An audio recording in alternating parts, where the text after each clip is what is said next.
So according to the Gene Keys, right now we're in Gene Key 5. This is the shadow of impatience, the gift of patience, and the city or the divine expression of timelessness. So I have this particular gene in my activation sequence. This one is my radiance.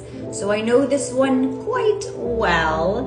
Today I decided I was going to share from Dr. Rosy Aronson's deck, The Wisdom Keeper's Inner Guidebook, The 64 Faces of Awakening. So this is what we're collectively navigating right now. And this is a Sagittarius season, a Sagittarius themed gene. Right now we do have a couple interesting placements happening right now, which is Mars retrograde begins today. We also have Mercury retrograding, with us also squaring Saturn. And then we're in Sagittarius season. So there's like a lot of fire, a lot of reflection on the way that we communicate around our stories from the past, around war and conflict. As we evolve our past. Our past is constantly alchemizing, evolving, and decaying through us. So here's the card.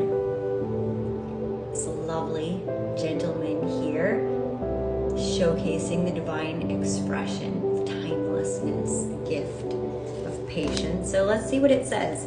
It starts off with a Richard Rudd quote that says, "Patience is about trust.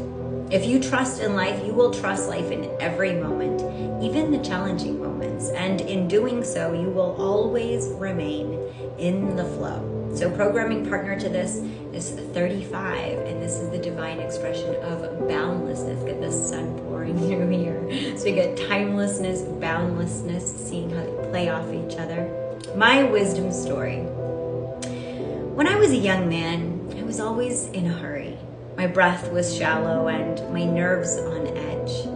No matter how things seemed on the outside, I always felt that something was wrong on the inside. I owned a small grocery store, but I had my sights on something bigger. I believed that if I didn't make things happen, they wouldn't. My destiny was all up to me, and time was running out, and I was failing. There were times when I was so impatient and desperate for my business to grow that I became very pushy. So pushy that my staff quit. Suppliers refused to work with me, and customers stopped coming. In my despair, I became consumed with pessimism, believing nothing would ever work out for me, no matter how hard I tried. But then one evening, when I was sitting alone and wondering whether I should just give it all up, a kind old man knocked on the gate. He held the Book of Changes in one hand and a tiny tree in the other, so beautiful it glowed. I let him in, and the two of us sat down together and talked for hours. We lost all track of time. Next thing I knew, I was agreeing to become his apprentice and learn the sacred arts of I Ching divination and Penqing, Chinese bonsai. That was many years ago. Now I can laugh as I acknowledge just how much patience it took me to learn patience.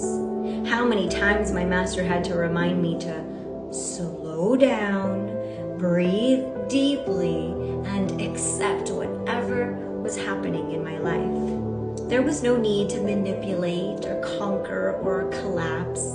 He taught me to treasure nature, flow with the seasons, and that a similar, perfect, and orderly rhythm lived and moved in my own soul. Yin would always turn to yang, and yang would always return to yin. Patience paid off. My teacher and the trees taught me to trust in life, to honor each moment, even the hardest, most painful ones. Now, my life is simple, and I often enjoy the most delicious states of timelessness. My gift to you.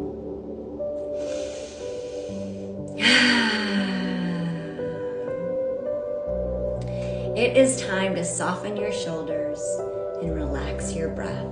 Get quiet. Listen to your own heartbeat. There's nothing you have to do right now. Life is deeply intelligent. Its timing is impeccable, and it always knows what's best for you. And you, my friend, are an intricate part of life, forever connected to everyone and everything around you. I am here to remind you that nothing happens by accident or without a potential gift. A delayed train can lead to an unexpected encounter. A personal crisis can birth a healing opportunity. An individual's pain can unleash collective transformation, and all with perfect timing. So let's take another deep breath together.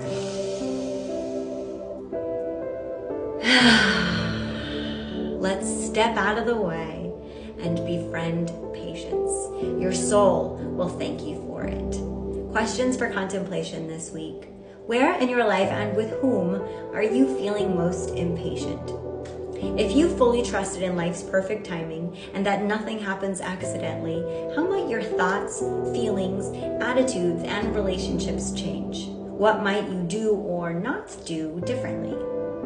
Remember the last time you experienced a sense of timelessness. Where were you?